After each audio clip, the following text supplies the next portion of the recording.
सोचिए, एक तरफ दुनिया का सबसे बड़ा साम्राज्य और दूसरी तरफ सिर्फ एक इंसान जिसके हथियार थे सत्य और अहिंसा। आइए आज हम सब मिलकर महात्मा गांधी के उसी अहिंसक संघर्ष की कहानी को देखते हैं जिसने भारत की आज़ादी का इतिहास लिख डाला। तो अगले कुछ मिनट ये जो इन्फोग्राफिक है ना, यही हमारा मैप होने वाला है। ये हमें लेकर चलेगा उस 30 साल लंबे सफर पर, 1915 में गांधी जी की वापसी से लेकर 1947 की आज़ादी तक। तो चलिए शुरू करते हैं ये सफर। इस पूरी कहानी को हम 5 हिस्सों में समझेंगे। पहले गांधी जी की भारत वापसी और शुरुआत, फिर सत्याग्रह के पहले एक्सपेरिमेंट्स, उसके बाद पूरे देश में फैले अहिंसक आंदोलन, नमक सत्याग्रह की नई चुनौती और आखिर में आज़ादी का अंतिम संघर्ष। तो कहानी की शुरुआत होती है साल 1915 से। ये वो साल था जब मोहनदास करमचंद गांधी भारत वापस लौटे। जरा सोचिए, साउथ अफ्रीका में 2 दशक यानी 20 साल बिताने के बाद जब वो वापस लौटे तो अपने साथ क्या लाए? वो लाए थे एक ऐसा विचार, एक ऐसी शक्ति जिसके आगे तोप और बंदूकें भी बेकार थीं। नाम था सत्याग्रह, यानी सत्य के लिए आग्रह। ये सिर्फ एक इंसान की घर वापसी नहीं थी, ये एक नए युग की शुरुआत थी। विचार तो आ गया था, लेकिन अब सबसे बड़ा सवाल ये था कि इस विचार को, इस हथियार को भारत की जमीन पर आजमाया कैसे जाए। पूरे देश को एक साथ जोड़ने से पहले गांधी जी ने छोटे स्थानीय मुद्दों को चुना, जैसे 1917 का चंपारण सत्याग्रह और फिर 1918 में खेड़ा और अहमदाबाद के आंदोलन। देखिए, ये सिर्फ स्थानीय जीतें नहीं थीं, ये तो सत्याग्रह के सक्सेसफुल एक्सपेरिमेंट्स थे। इनसे पूरे देश को एक संदेश मिल गया कि हाँ, बिना हथियार उठाए भी जंग जीती जा सकती है। इन छोटी छोटी जीतों ने एक बहुत बड़ी लड़ाई की नींव रख दी थी। जमीन तैयार हो चुकी थी और अब वक्त आ गया था पूरे राष्ट्र को, पूरे देश को एक साथ लाने का। और फिर आया साल 1919, रॉलेट एक्ट जैसे काले कानून और फिर जलियांवाला बाग का वो भयंकर नरसंहार। इन घटनाओं ने पूरे देश को अंदर तक हिलाकर रख दिया।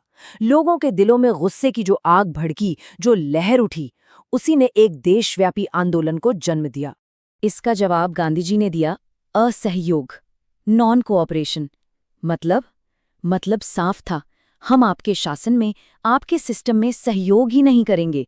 स्कूल, कॉलेज, अदालतें, विदेशी सामान, हर चीज का बॉयकॉट। ये ब्रिटिश राज की बिल्कुल जड़ों पर एक सीधी लेकिन अहिंसक चोट थी। यहाँ पर एक मिनट रुककर ये देखना बड़ा इंटरेस्टिंग है कि गांधी जी की स्ट्रैटेजी समय के साथ कैसे इवॉल्व हो रही थी। देखिए, चंपारण में सिर्फ कानून तोड़ा गया, असहयोग आंदोलन में पूरे सिस्टम का बहिष्कार हुआ और आगे चलकर भारत छोड़ो आंदोलन में करो या मरो का नारा दिया गया। मतलब हर अगला कदम पिछले से ज्यादा बड़ा और ज्यादा डिसाइसिव था। चलिए अब आते हैं भारतीय स्वतंत्रता संग्राम के सबसे आइकॉनिक चैप्टर्स में से एक पर, दांडी मार्च। बस एक पल के लिए इमेजिन कीजिए, एक 61 साल का आदमी 240 मील लंबी पैदल यात्रा पर निकल पड़ता है। क्यों? सिर्फ एक मुट्ठी नमक बनाने के लिए। ये कोई मामूली यात्रा नहीं थी, बिल्कुल नहीं। ये तो ब्रिटिश साम्राज्य के अहंकार पर, उनके घमंड पर एक सीधा हमला था। और पता है, यही तो इस आंदोलन की खूबसूरती थी। नमक, एक ऐसी चीज जो हर घर में इस्तेमाल होती है, उसको आज़ादी का सिंबल बना देना। इस एक छोटे से काम ने पूरी दुनिया को ये दिखा दिया कि अहिंसा कमजोरी का नहीं, बल्कि एक बहुत शक्तिशाली और सोची समझी स्ट्रैटेजी का नाम है। इस आंदोलन ने चिंगारी तो लगा दी थी, लेकिन अब वक्त आ गया था आखिरी, अंतिम और निर्णायक लड़ाई का। साल 1942 गांधी जी ने नारा दिया, भारत छोड़ो, क्विट इंडिया। और इसके साथ ही उन्होंने एक मंत्र भी दिया, करो या मरो, डू और डाई। मैसेज बिल्कुल साफ था, अब पूर्ण स्वराज, कंप्लीट इंडिपेंडेंस से कम कुछ भी मंजूर नहीं। ये आज़ादी की अब तक की सबसे जोरदार पुकार थी। और इसके बाद तो घटनाएं बहुत तेजी से आगे बढ़ीं। 1940 के व्यक्तिगत सत्याग्रह से लेकर 1942 के भारत छोड़ो आंदोलन तक ब्रिटिश हुकूमत पर प्रेशर इतना ज्यादा बढ़ चुका था कि अब साफ दिख रहा था, भारत की आज़ादी अब ज्यादा दूर नहीं है। और आखिरकार वो सुबह आ ही गई, 15 अगस्त 1947। 3 दशकों का लंबा संघर्ष, लाखों लोगों का बलिदान और एक इंसान का अटूट विश्वास आखिर रंग लाया। लाल किले पर तिरंगा लहरा रहा था और एक नया देश, एक नया राष्ट्र जन्म ले रहा था। तो इस पूरे सफर को देखने के बाद एक सवाल मन में जरूर उठता है कि जिस अहिंसा की ताकत ने दुनिया के सबसे बड़े साम्राज्य को घुटनों पर ला दिया था, क्या आज की इस शोर शराबे और भागदौड़ भरी दुनिया में उसकी आवाज सुनी जा सकती है? उसकी शक्ति आज कितनी? तो चलिए आज हम चलते हैं एक बहुत ही लंबे और यादगार सफर पर। यह सफर है पूरे 32 साल का। ये सफर है महात्मा गांधी के नेतृत्व में भारत की आजादी का। लेकिन सोचने वाली बात यह है कि आखिर कैसे सिर्फ एक इंसान और उसका अहिंसा का फलसफा कैसे लाखों लोगों को एक साथ ले आया और दुनिया के सबसे बड़े साम्राज्यों में से एक को घुटनों पर ला दिया। देखिए, ये जो इन्फोग्राफिक है ना, यही आज हमारी कहानी का नक्शा है। यह हमें उस पूरे 32 साल के सफर की हर एक मंजिल दिखाएगा। तो चलिए शुरू करते हैं ये सफर। कहते हैं ना, हर महान सफर की शुरुआत एक छोटे से कदम से होती है। तो हमारे इस सफर का भी पहला पड़ाव था सत्याग्रह की नींव रखना। तो बात है 1915 की।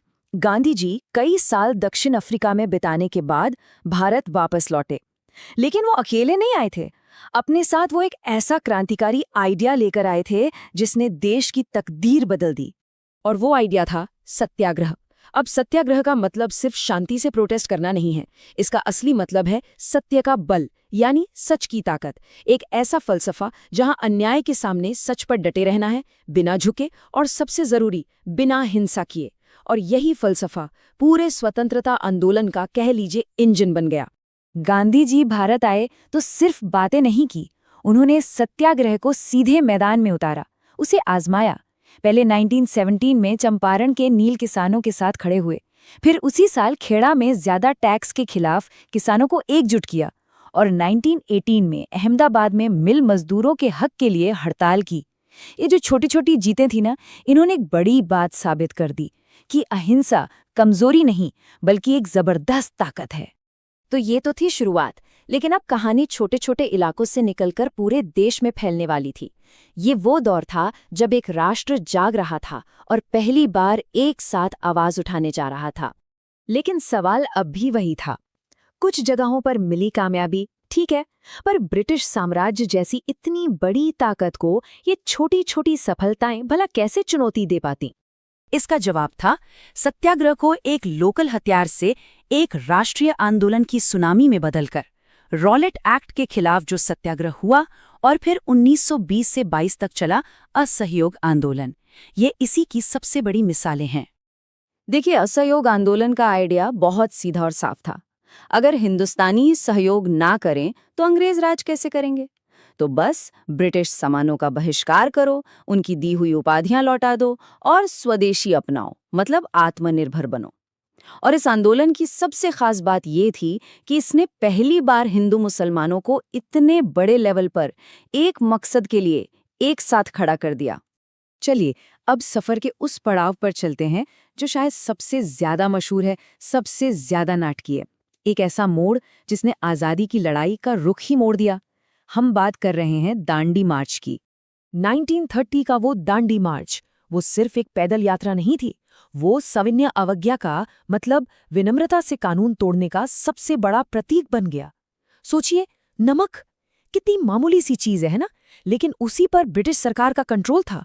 उस कानून को तोड़ना एक इतना सिंपल लेकिन इतना पावरफुल कदम था कि देश का बच्चा बच्चा उससे जुड़ गया था। तो ये एक शांतिपूर्ण प्रोटेस्ट, लेकिन इसकी गूंज इतनी जबरदस्त थी कि इसने पूरी दुनिया में ब्रिटिश साम्राज्य की जड़ों को हिला दिया।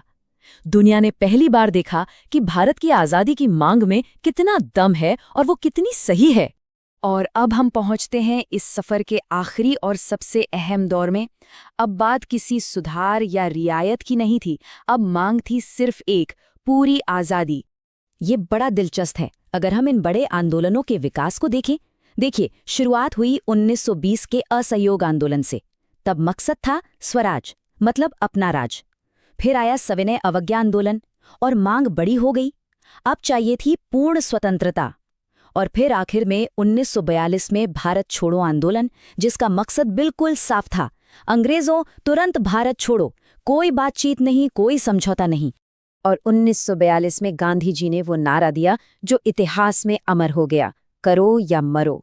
ये सिर्फ शब्द नहीं थे, ये इस बात का ऐलान था कि अब ये आर पार की लड़ाई है, या तो हम भारत को आज़ाद कराएंगे या इस कोशिश में अपनी जान दे देंगे। ये आखिरी और सबसे बड़ी लड़ाई का शंखनाद था।